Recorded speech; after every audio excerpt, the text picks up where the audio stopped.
Hello, and welcome to Creepycore and Folklore, the show about creatures, encounters, old tales, and myths. I'm your host, Iona Wayland, a dark fantasy author, mental health professional, and overall curious person. I want to join other spooky souls and hear about these unusual stories.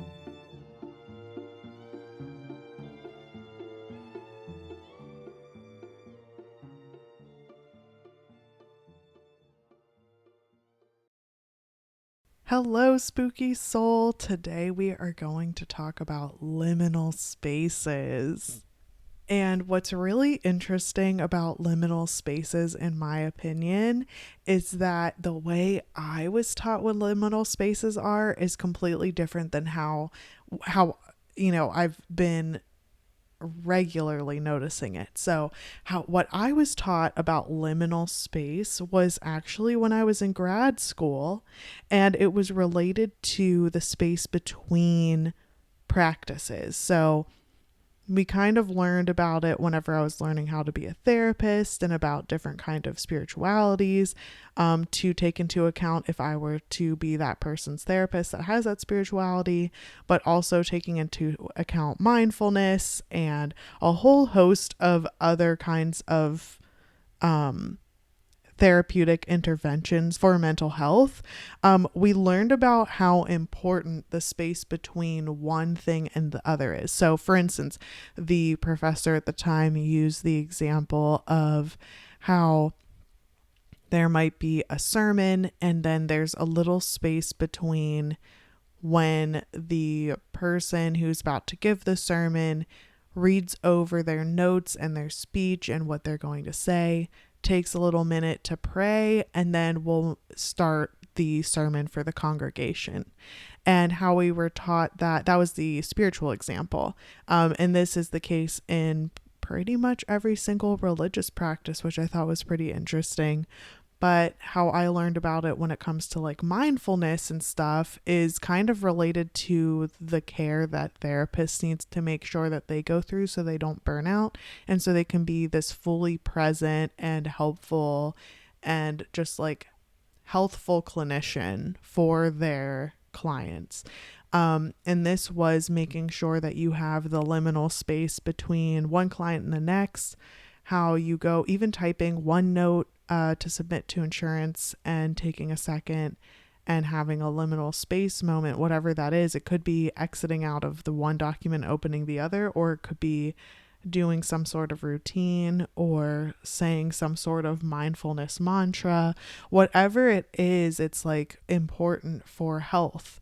So imagine my absolute shock and dismay when, as like a regular person, not as a clinician, I mean, I guess I always am a regular person, but like in my daily life when I'm consuming these like creepy stories and cryptid encounters and like hauntings, that liminal horror kept popping up again and again for me, and like suggested videos and TikToks and short stories and all these creepy things, even the indie horror games that I like watching people do playthroughs of, it had a ton of liminal spaces in it. So we're going to kind of like explore that threshold between here and there.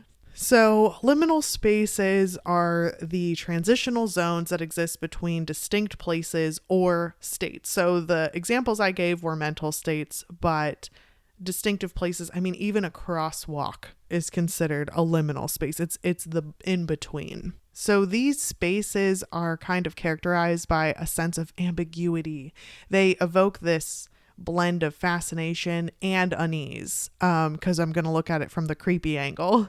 And so we're going to kind of dive into the world of the liminal spaces and exploring their cultural significance, psychological impact, and maybe shed some light on why it's so mysterious. So liminality was introduced by anthropologist Arnold van Gennep or Gennep. And he studied rites of passage in different cultures, and he noted that liminal spaces are these transitional phases between distinct stages where like an individual experiences this in between ambiguous transformative part of themselves. But then in architectural examples, liminal spaces are the architectural and urban settings like doorways, hallways, staircases, bridges. And these are all physical liminal spaces. But they kind of have this sense of anticipation as someone leaves behind one environment and enters into another. I mean, how many people do you know of that are afraid of bridges or crossing bridges, or are afraid of going from their basement stairs to the first floor? Both of these things are kind of like revealing my own things, because in the state I live in, there are like there's this really well-known like super long bridge. I've always grown up with places that have basements, but I know not everywhere in the US has basements. So it's really interesting to see where my liminal spaces and where I interact with them might be completely different than where other people do. And then, like I mentioned before, there's these cultural and ritualistic significance in different traditions and spiritualities. So in ancient Roman religion, the god Janus was associated with doorways and served as the guardian of transitions and new beginnings. And in Japanese culture, the torii gates symbolize the transition from the profane to the sacred. So I think that that's an interesting way to think about it, is like there are these physical spaces that are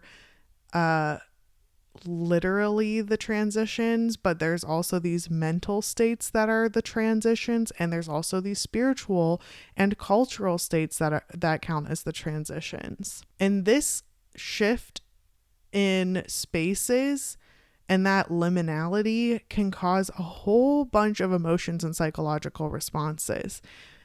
Because it's so ambiguous, there's no set beginning and set end. It can cause a lot of anticipation, which can cause anxiety and maybe even disorientation or dissociation. It triggers this heightened state of awareness and alertness that then leads to heightened senses and something called hypervigilance, where someone is looking out for danger or they feel too vulnerable. And I think that that's really interesting because going back, rewinding just a little bit to how I learned about it, was how sacred these liminal spaces and how helpful they were to mental health and making sure you're there for other people and being in that spaces and being familiar with those spaces. And within yourself and your own psyche, and how important that is for you to be able to work and interact with other human beings. So it's really interesting how scary this can be for people. And by people, I also include myself. There's also been this cultural representation of liminal spaces because it's shown up in art. Art mimics life, that whole saying. And so Edgar Allan Poe, I love Edgar Allan Poe. I am a basic bitch who loves Poe. And Franz Kafka explore the psychological impact of liminal spaces, and they both use it in their work as metaphors for the human condition.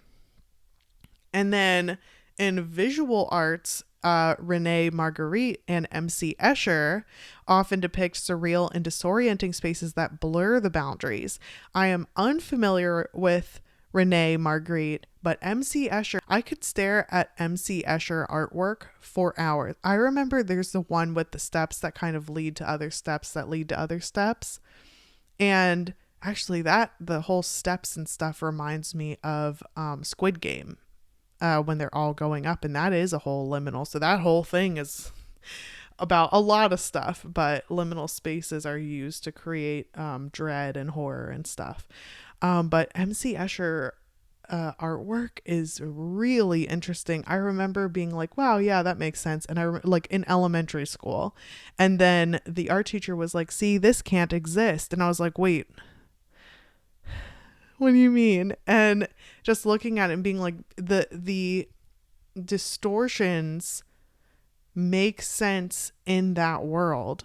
But if you were to transplant that into our physical world with like our physical laws, it wouldn't be possible. So I thought that was really interesting that I was like, yeah, it makes sense. And then if you really think about it, like, introducing that to my child brain, that the art world can depict things that aren't possible in real life. Like I knew that, but that was my first time where I was like, I remember that day and being so surprised. I actually want to look up the name of the art piece that I'm thinking of. It has a whole bunch of stairs. Just watch. He has a bunch of stuff that has a bunch of stairs.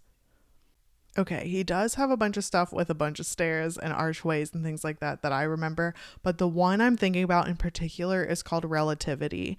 That's the title of it, and I'm pretty sure it's one of his most well-known ones.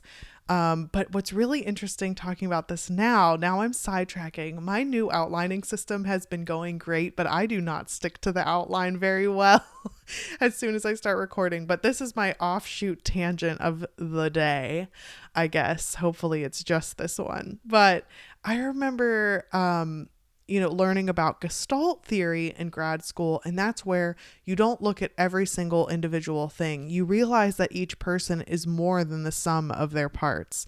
And you look at them as a whole. Like you zoom out and out and out, and you look at the whole thing, and you look at the Gestalt or the Gestalt of it all. And I thought Gestalt it was an artist, but the image that they used for it was to teach it was an MC Escher-esque thing. I think it actually is his MC Escher design, and it's called the Metamorphosis, where these like tiles slowly turn into these birds, and also like with fish, there's a thing with fish, like oh my God, I'm not making sense. Okay, so the fish slowly morph in the negative space are birds. And so I don't know why they associated that with Gestalt. I guess it's just Gestalt theory. And in Gestalt theory, if you look that up, I swear this is almost finished. It's those paintings or black and white photos or whatever, where if you look, depending on where you look and what you're processing, the whatever you perceive as the negative space versus the foreground is going to be completely different. So do you see a vase, or do you see two profiles of a face? Those kinds of things. But anyway, I might as well, now I feel bad because I didn't even give Rene Magritte a chance. Wow, I am being not with it today. I do know who Rene Magritte is. I don't know why I said Marguerite. Rene Magritte is the one who has these very dreamy looking paintings. Like the one that I think is most well known, or one of the more well known one, is that guy who has like, who's standing there and it's kind of like in this weird area, and then he has like a green apple in front of his face. That's one that actually hangs, like there's a copy of it in my mother-in-law's house. But he has a whole bunch of other ones that I realize now that I'm looking at it. Like I've seen before, where this guy's head is an orange. Oh, ew. It's this one. Oh my God. I didn't know he made this one. Oh no. Oh, this is making me so uncomfortable. Okay. So there's this one where there's a bunch of men in like bowler hats and like long trench coats just floating. I hate it, but I love it. Ooh, no. Oh, and there's one, I did not know he did this. This image has been so inspiring for me before. It's called The Lovers. Oh my goodness. It's like these two people that are like seemingly kissing, but they have a white sheet over their face. No, I don't know why that makes me so uncomfortable, but I don't like it. But I'm very enraptured by it. I love it. There's this really good article that says the 10 most famous paintings by Rene Magritte, and there's the one where the man is staring, or the boy is staring into a mirror, but what he sees is what you're looking at. So it's the back of his head. So that's another one I've seen before. Wow. Okay. I need to like reel myself back in. I'm going to include this article so that you can look at these too and let me know which ones of these you've seen before, if you've never heard of him before, if you like or dislike some of his work, or which ones make you the most upset, but like in the spookiest and best of ways. Isn't it crazy how art can just connect all of us and evoke such wildly different emotions depending on what state you're in when processing it, what you're talking about when thinking about it? I think that's really interesting.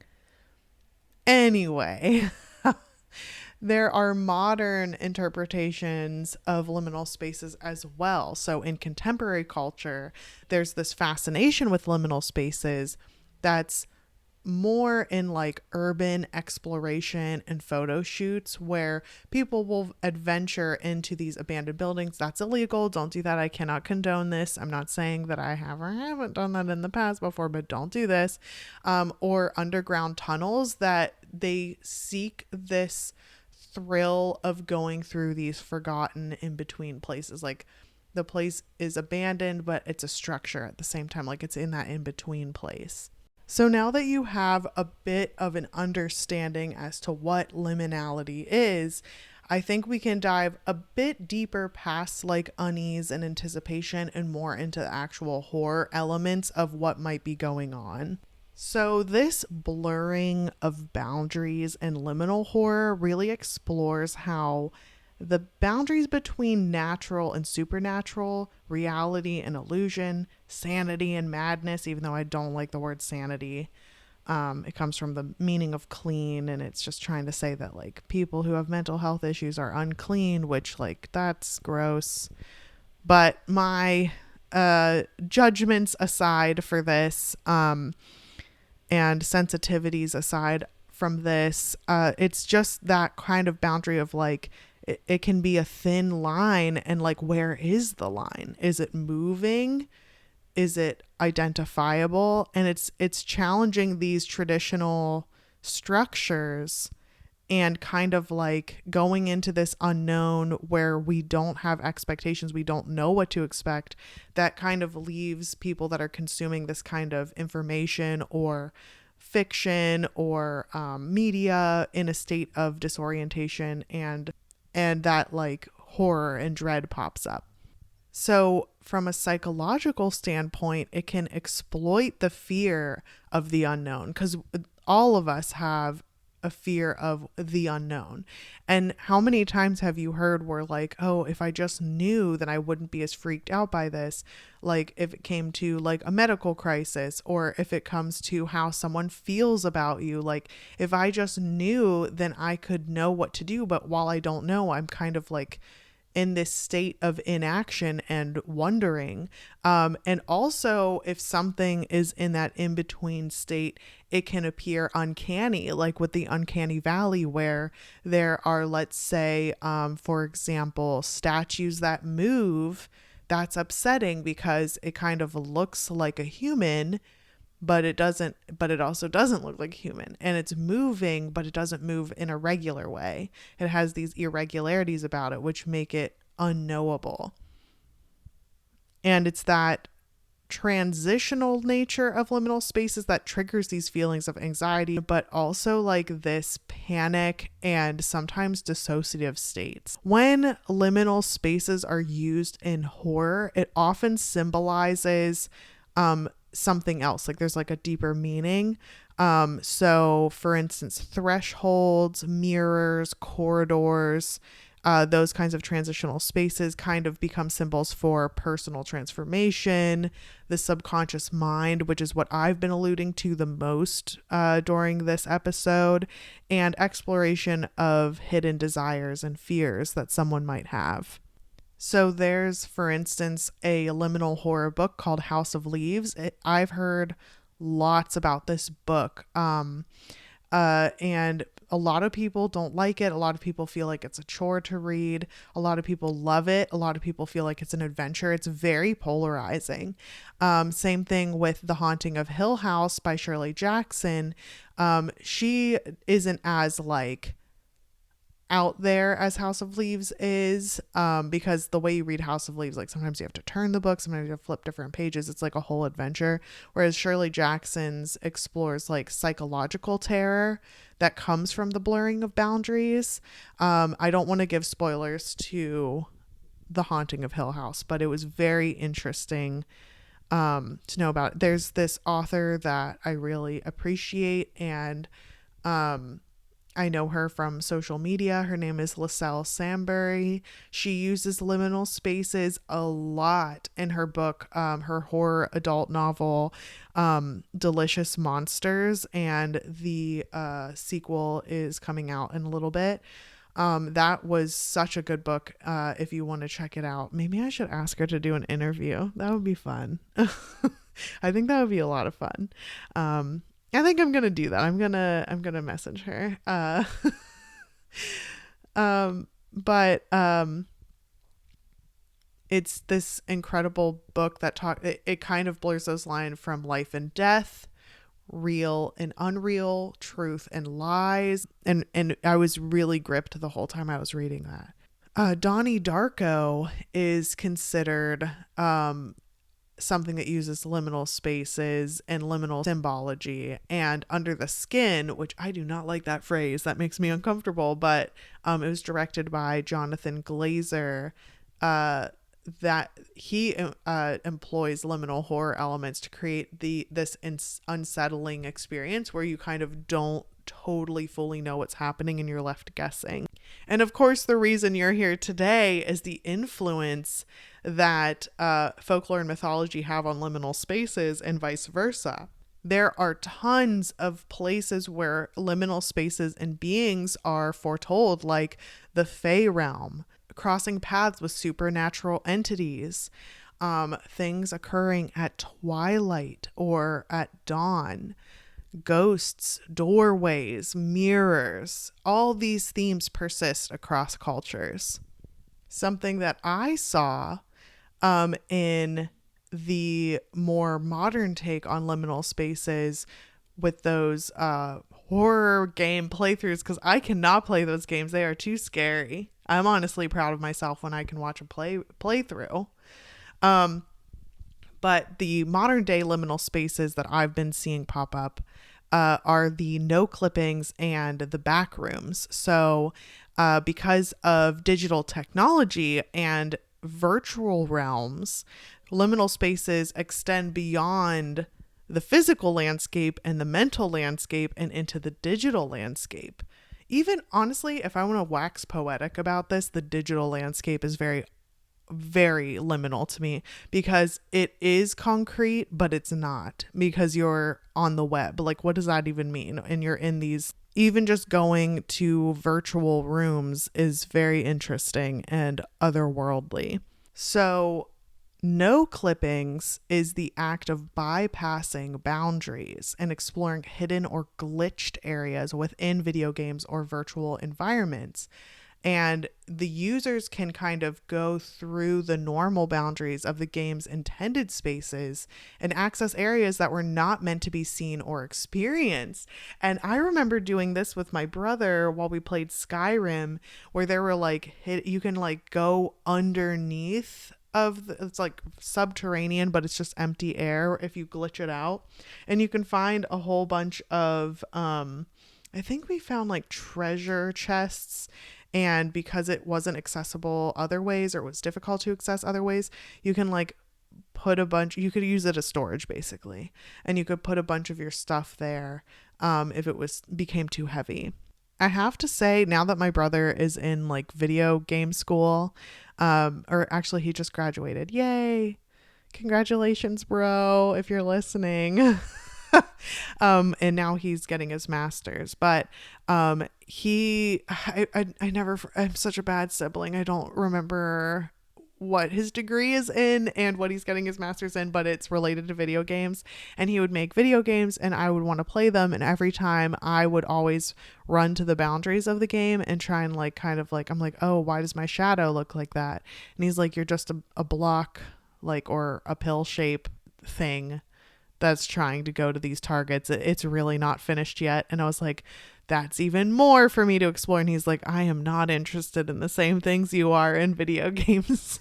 Because I was like, what happens if I go to the very edge? Does it stop me or do I fall off the side? Like, I kept trying to test those kinds of things. And he wasn't upset with me. It was just interesting for he and I to see how we both kind of explore games that aren't quite finished yet.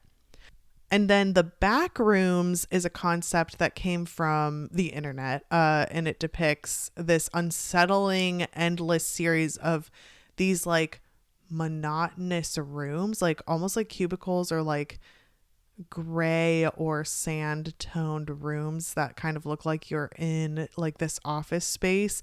And these spaces are described as being beyond our reality and present this eerie atmosphere, and are portrayed as like kind of a blend of corporate interiors or like, you know, forgotten spaces, but with a corporate twist. And these will be places where like there's one too many fluorescent bulbs, or you go down the hall as if it kind of looks like an empty office room. Sometimes there's office supplies, but sometimes there isn't, or sometimes there's sounds of people typing, but there's nobody there. And then it doesn't matter how long you walk, like you're just constantly in these endless rooms. There's also these online communities that explore and document no clippings and backrooms.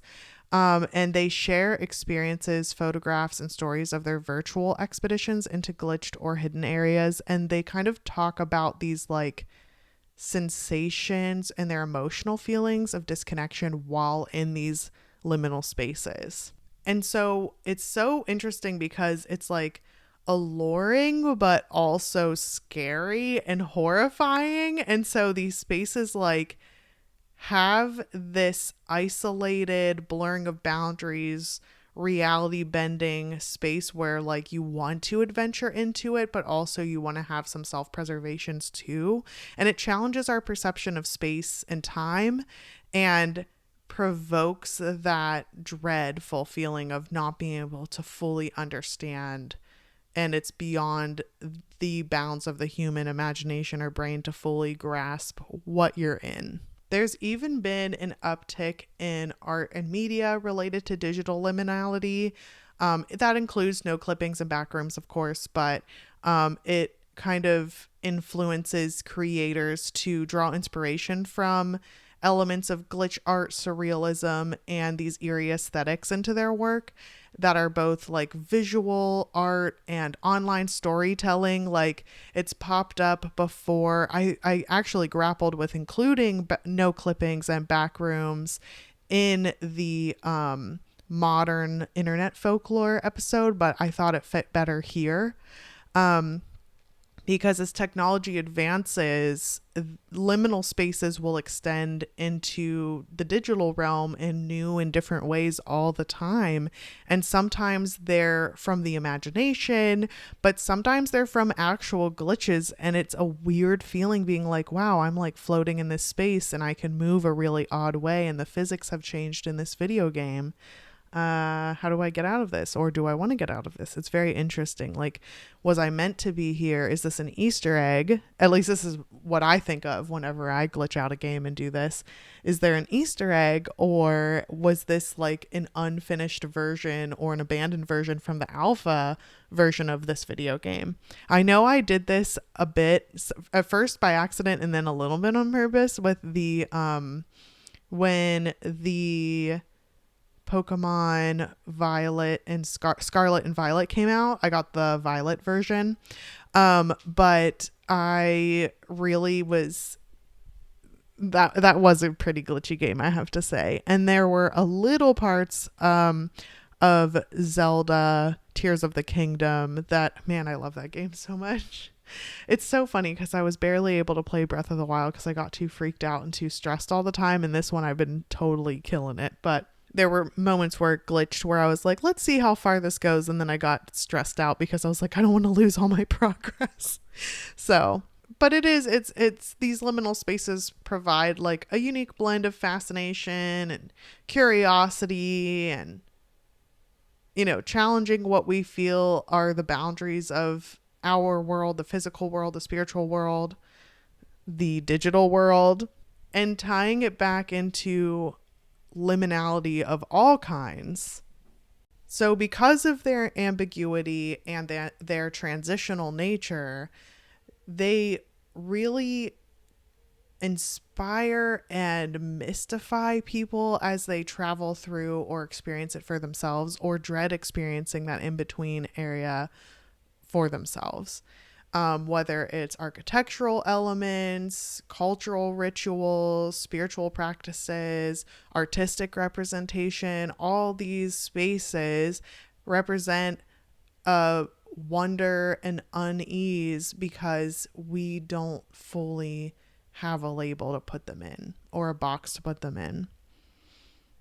It's this unique lens where we can look at what it's like to be in an in-between state, and it's very layered and complex, but we kind of have to be okay with the physical environment, psychological state, and cultural symbolism that it represents.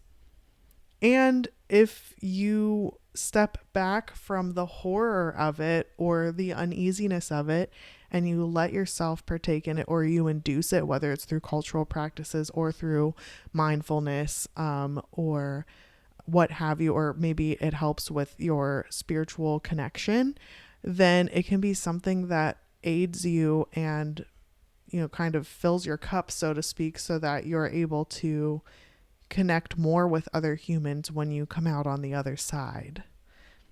Thank you for journeying to the in-between with me, where we don't quite know where something's going to start or where something's going to end, or where we came from or where we're going to go. But I appreciate you traveling and listening on this giant floating rock in space that we're all a part of. Now, please enjoy a moment of liminality between now and the outro.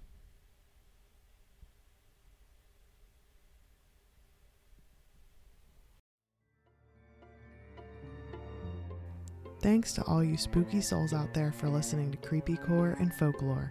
Follow on Instagram, Facebook, Twitter, and TikTok if you're looking for more uncanny content.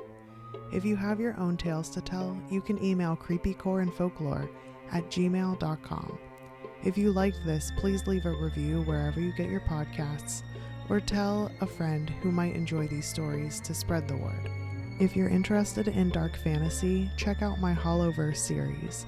Ashes is available now in paperback and ebook on Amazon and audiobook on Audible, and the sequel is underway. I'm Iona Wayland, and I'll see you next time.